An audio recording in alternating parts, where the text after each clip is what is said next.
Hello, thanks for joining me, astrologer Patrick Arundell, for your in-depth weekly horoscope for week commencing the 24th of May.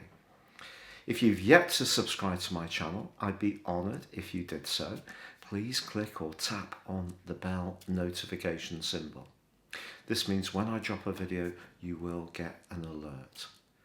Now, if you'd like to ascend above Zodiac sign astrology and embrace your natal situation, you can do so with my special offer package of a 12-month forecast and your character analysis based on your time, date and place of birth, totally unique to you, which will give you searing insights for the months ahead.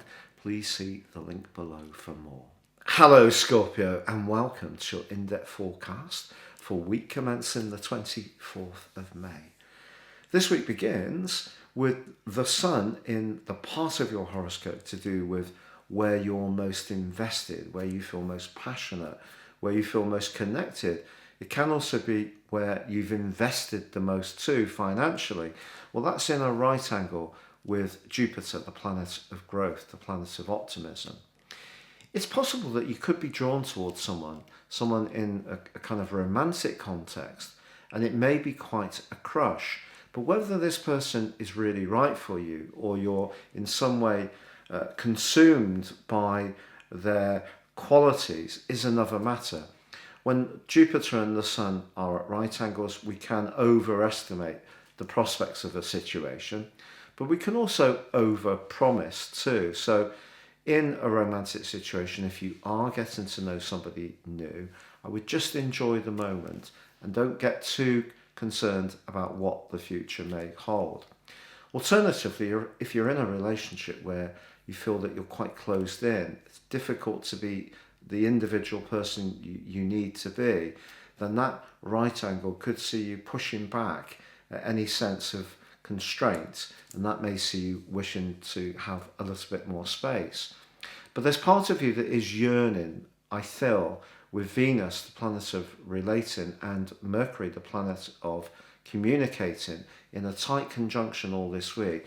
There could be part of you that is wanting some kind of deeper, more sensual experience. So whatever your romantic status, that can still be the case. But if you're in a relationship and that seems a million miles away and you can't even agree on your expenditure, it can make you yearn for something that would be so much more enriching.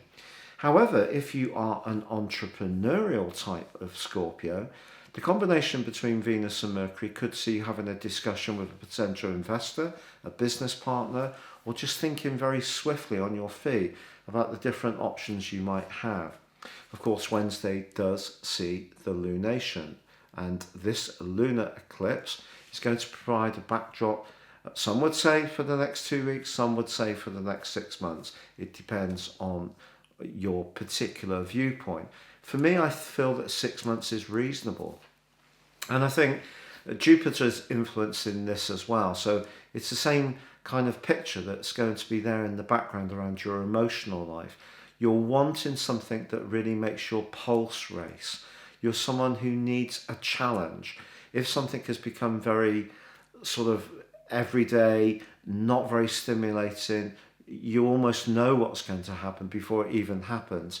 I feel that that is what you're craving to bring into your world. Some extra depth and some extra meaningfulness in the way you connect. But it is important to assess your opportunities shrewdly.